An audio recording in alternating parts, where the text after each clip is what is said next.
Welcome to A1R Psychic Radio here on Moonstruck TV with Amanda Hall Psychic all the way from the Gold Coast here in Australia, and we're having another absolutely fabulous summer's day here. And I know you're jealous if you're living in the Northern Hemisphere and still freezing your little tushy off.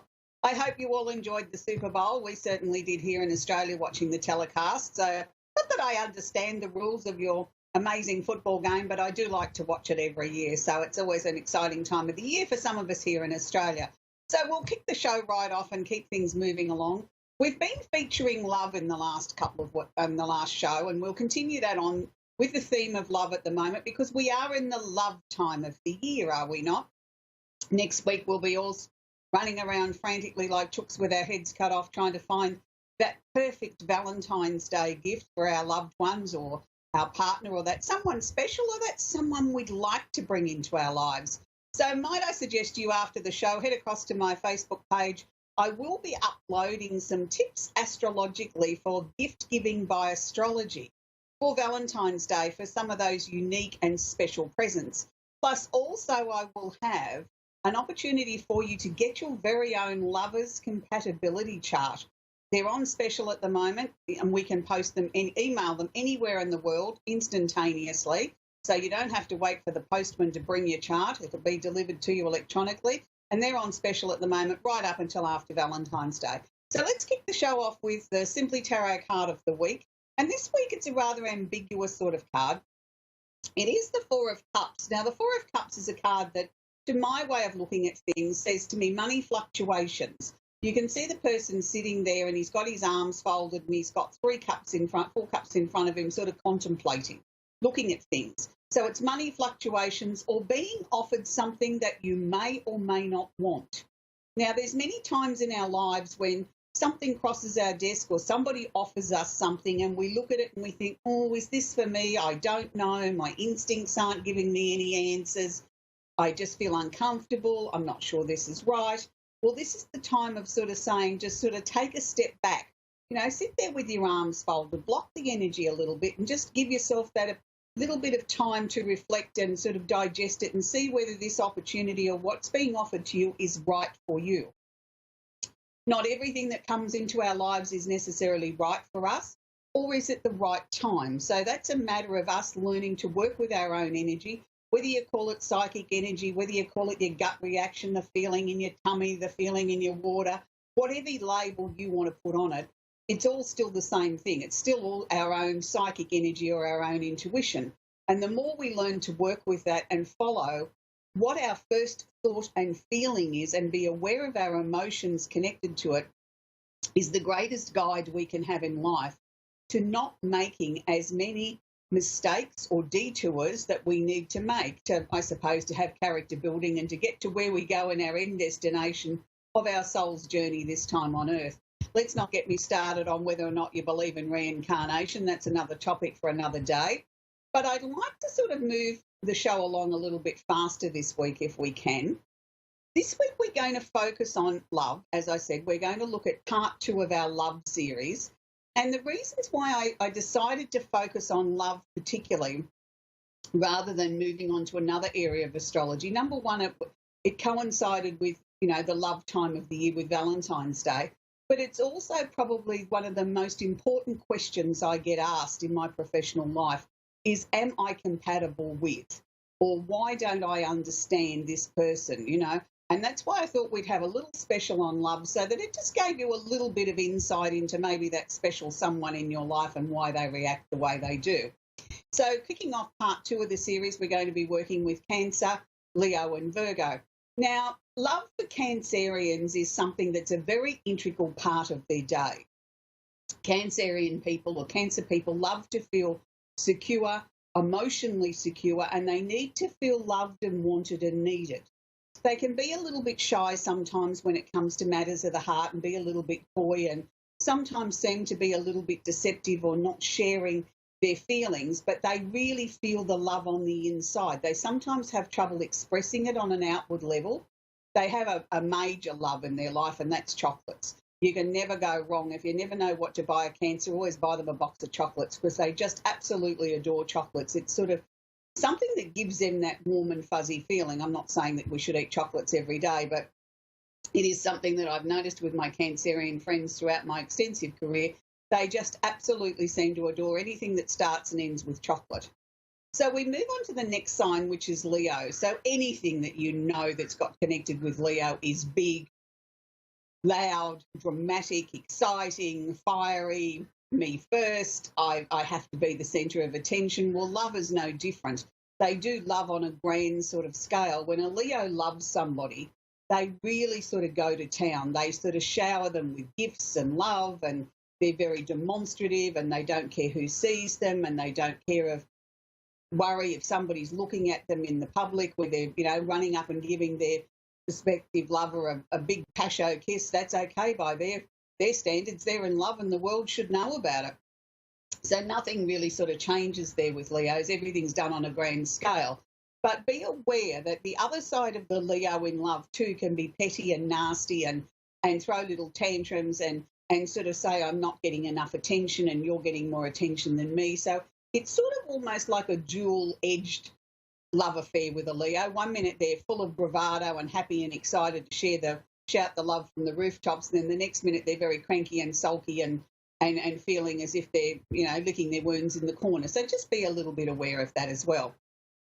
So the final sign that we're going to work with this week is love for Virgos. Now, Virgos are one of those poor misrepresented signs, I think, where we always seem to talk about practical, logical, sensible Virgo. Well, yes, they are all of those things, and they don't change that much when it comes to matters of the heart.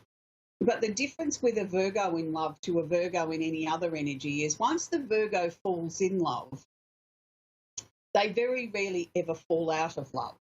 They may put you up on a pedestal. They may make you this virginal, untouchable goddess or god that, can do no wrong, and you find it really hard to live up to their expectations. And that's something that you do have to be very careful of, because they do sort of want to put you up on a pedestal. But by the same time, they are slow to fall in love. If a Virgo falls in love with you, you must be pretty damn close to perfect, because let me assure you, Virgos do strive to have perfection in their life, and particularly in love. They don't easily give of their heart, and when they do, they don't easily let go of releasing their heart from that person, even if they may not be in a relationship. Many Virgo people I've worked with throughout my extensive career have lost in love and never, ever repartnered again because it broke their heart. That, they were a one-person love affair and that didn't pan out, so they've chosen to spend the rest of their lives on their own. I'm not saying that I think that's the suggested course of action for anybody, least of all Virgos, but it's something that I have observed over the years. So if you've been fortunate enough to be loved by a Virgo, know that you must be somebody really incredibly special, because in their eyes you were very close to perfect. So this takes me on to the candle of the week this week, and the candle that I've chosen this week from my soy candle range is actually the one of soulmates. Now, most of us sort of have an idea or a version of what we believe a soulmate is. And look, there's so many different versions out there. People tend to think the soulmate is the person that you're going to ride off into the sunset with and live happily ever after, and it's the thing of fairy tales. Soulmates to me can come on many different levels. Yes, it can be a match of the heart, but it can also be somebody that we have incredible lessons to learn with. And not always are those lessons on a pleasant level. Sometimes they're sort of obstacles or character building lessons that we need to learn, to learn patience, to learn to be kind to other people, to learn to be giving and not so selfish. There's many different ways that a soulmate can come into your lives, and they're not always in the form of a lover. So this is the candle that you would burn if you wish to attract your soulmate or attract your soul partner. So you would light the candle for an hour a day, writing out your shopping list of what you precisely would like in a relationship and what you precisely don't want in a relationship. Can I suggest you get your best friend to vet the list before you sort of read it out aloud to the universe and tell them this is what your wishes are? Because I'm sure your best friend's got a few other things that they can add or subtract from the list, because they've been the one that's been there with you through all your previous broken hearts and tragedies and things of matters of the heart that didn't work out. And they usually know us sometimes better than we know ourselves. So that takes us on to the next part of the show where we're going to have our little glimpse around the universe and see what's happening this week in the universe. And it's a very, very busy week. I mean, for those of you that have been glued to social media or any sort of media, you will have known that the stock market has taken a dive in the last 48 hours and everybody's panicking. And, you know, that's not an uncommon thing, particularly with Pluto in Capricorn, which has been there for a long time now. But when Pluto first went into Capricorn many, many years ago, before he went retrograde or was seen to go backwards back into Sagittarius temporarily, and then went back into Capricorn for his transit, his very lengthy transit, was when we had the last major stock market crash about 10, 12 years ago now. Well, we've got similar sort of aspects happening again now. We have Pluto in Capricorn, but we also have Saturn in Capricorn that we've spoken about. But I think the driver or the trigger this time is Mars in Sagittarius. Now, if we were to add that to the mix, Mars in Sagittarius is asking us to take action in a global sense or in a higher mind sense or in a bigger way of looking at things. So maybe it's a slight correction of the money markets. Maybe things have got out of balance. Maybe it's sort of like one of those sort of brick walls where we all have to have that brick wall or that speed bump to sort of make us stop, take stock, look, reassess and sort of regroup before we go again. That would be how I would like to look at this. Plus also the other configuration I'd like to talk about in conjunction with this happening today also is Mercury conjunct or holding hands with the Sun in Aquarius. So Mercury we've established before as the planet of communication. Holding hands or conjunct means that they're very close together. The Sun is what drives us. It's our ego. It's our inner self. It's what makes us all get out of bed of a morning. Now, when it's in the sign of Aquarius, it's asking us to think outside the square. It's asking us to be different. It's asking us to be individual. It's asking us to find different solutions, to approach the problem or the situation from a different way. So when you marry all these things together, this may very well be the trigger for this stock market correction. Look, I don't profess to know very much or very little at all about the stock market other than, you know, what I hear on the media. And I've certainly never put it to astrology. I do know plenty of people throughout my career that have. And one of my particular good friends in Pennsylvania has spent most of his life's work working on astrology to the stock market. So if you want that link, just private message me and I'll pass on the details. So there is people out there that actually focus their work around the stock markets to astrology, and I'm not one of them. But I feel that this is a very important trigger that we all need to sit up and take notice. For a lot of us, it's not really going to personally affect us other than if we have money invested in superannuation or pension funds. But I think it's a time to sort of look at taking control of our own personal finances. What can I do today to shore up my own personal income, my own money? Can I start reducing my personal debt? Can I stop spending? Can I start taking more control of where I want my life to be going? And that's the personal lesson I think we should all take out of this. So we're going to move along now, and we're going to actually take our very, very first caller, and it is Clint in Michigan.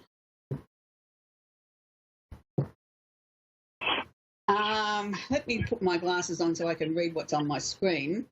So Flint in Michigan is infamous for terrible water problems. Water has been making kids sick, had there years ago, made news all over. Yeah, and it's Brittany. Brittany, how can I help you, sweetie? Hi, how are you? Very well, thank you, sweetie. How can I help you? Oh, I'm just looking to see, get some guidance for 2018 or see if I have any past loved ones around. Darling, we always have past loved ones around. The thing is, I think sometimes as human beings, we're expecting some great epiphany moment, you know, where they're going to drop down and give us this definite message that we can't miss.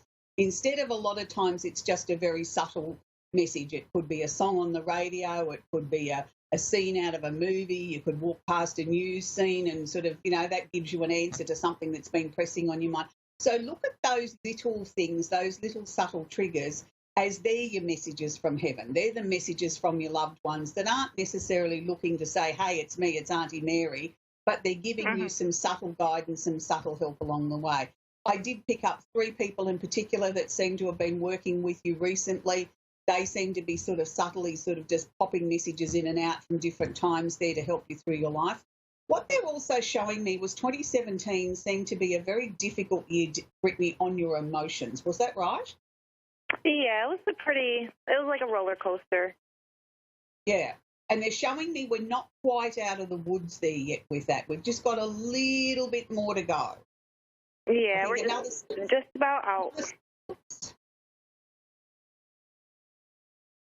By about the end of March, early April, I think we can start to sort of see everything starting to really level out, Brittany, and that's good. So are you planning on making a change of job? Because they're showing me a change of job coming up towards the middle of the year. See, I haven't really been looking right now as the kids are, I'm going through specialist appointments for them as they're sick, but, I'm not actively not looking as well. So if something comes along, then I will pick it up, but I'm not really actively looking. Yeah, they weren't showing me any great change there till about June. It was sort of like by the middle of the year, things seem a lot clearer and you were ready to sort of swap into something else. They showed me as a new job. So if you're not currently, that's still a new job because you're not working at the moment. It's a change of what you're doing. But if I can go back to the children for the moment, that seems to have been a fairly ongoing thing for you. That doesn't seem to be something that's just sprung up in the last month. It's been since birth with both of them. Right. But I feel this year I think we're going to get some answers. I don't say we're necessarily going to get complete cures, but I feel we're going to get some answers and some treatments and some directions that will certainly make life a lot more pleasant, particularly for the children, but also for you too. We can start to see them really starting to see their health starting to rally, which is good. Mm-hmm. Look, I'm not a doctor and technically we're not supposed to really delve into the medical stuff very much. All I can tell you is what I'm being shown. And what I'm being shown was it's sort of like there's a lack of something the children are absorbing. Now, whether that's an enzyme, whether it's a vitamin, whether it's a trace element, my daughter was born with amniotic band syndrome, so she's missing some fingers and some toes. Mm-hmm. Yeah, but they were showing me something with that. There's something new or some other different way they're going to look at that or treat that, which I think is going to make miraculous difference for you. Yeah, we were talking, me and my daughter was talking about it. She's 5, about getting a possible prosthetic to help. Okay. Well, that was what they were showing me, and they were showing me she was very happy about it, like she was feeling so much better. Right.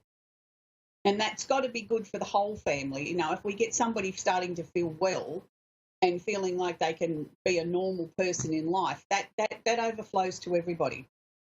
Right. So I feel also too, the second half of this year, even though I think you'll go back to work, and I don't say that's necessarily full-time, it may just be a part-time position, but I feel from about September, October, there's something then that you'll have the opportunity to take up that will be for you.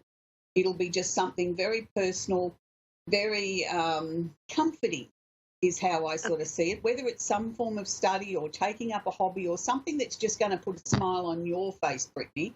But this will be something and you think, oh, wow, isn't this amazing? Like it's re-energising my soul as a person, as a mum, as a woman. And I just sort of feel, wow, this is just sort of something very selfish I can have for me. Whatever that is, and they didn't show me exactly what it was, but it's going to be with you for a very long time and will always put a smile on your face. But I feel this year is going to be much easier, Brittany, than the last couple of years have been. Okay, awesome. Wonderful. Lovely to speak with you. Have a great night, sweetie. You too. Thank you. You're very welcome. Now we're going to Michelle in Middleton, New Jersey in USA. Are you there, Michelle? Hi, yes, I am. How can I help you tonight, Michelle? I was wondering if you had any messages, or if my dad had any messages for me. Okay. It's not that I don't have a message from Dad. It's like, how to word this? Did you and Dad have a fight before he passed? Yeah, like the whole family did. Yeah, because it's sort of like he's coming forward with trepidation. Like, it's like I'll throw my hat in the ring to see whether you bite that first before, I'll come forward. Like it's as if a little bit of fear there. Like fear from me?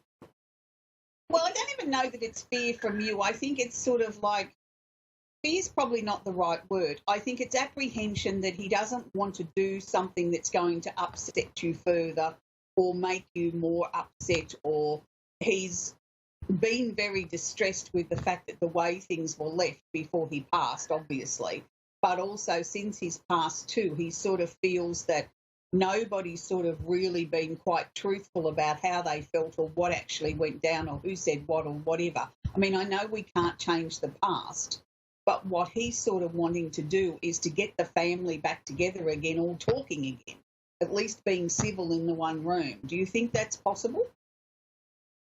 Yeah, we all recently started talking again. Yeah, but he still wants more of that. He still keeps showing me that there hasn't been enough healing, there hasn't been enough honesty yet. Okay. But I'm also picking up from him that he wasn't the easiest man in the world to get along with. That's true.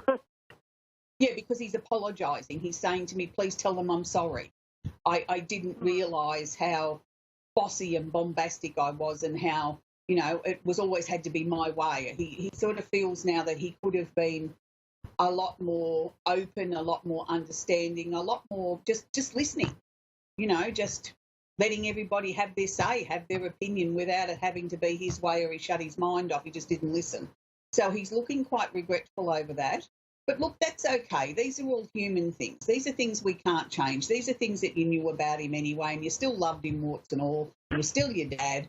So, you know, regardless of, you know, there isn't really a perfect family, sweetie. There's, you know, not everything's like the Brady Bunch where they're always happy and smiling and look lovely and come to dinner and have beautiful manners. Yeah. That's not reality. Reality is that we have different emotions and different needs, and some people get on better than others, and that's just family life. But why is he telling me that we don't have all the answers at what caused his passing?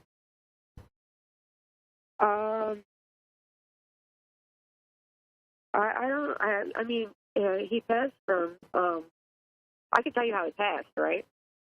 Mm-hmm. Okay, he passed from suicide, so. Right. But he's telling me that you don't have all the answers.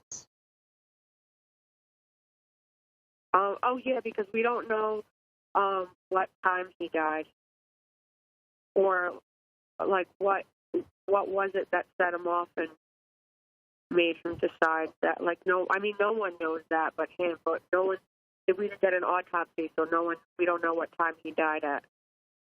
Okay. He's showing me the number 10, so I'm not sure whether that was morning or night time, but I'm going to go with morning because that's what I felt. I'm also going to say to you that it wasn't anything that anybody said in the disagreements or arguments that led up to him making this decision to take his own life. It had nothing to do with anyone else. It was purely his decision. And it was his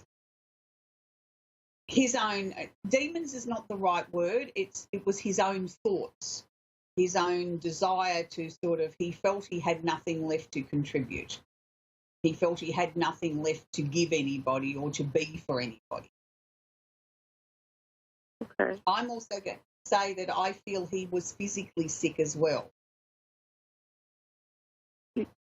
I don't think like mentally. Pardon? I'm sorry?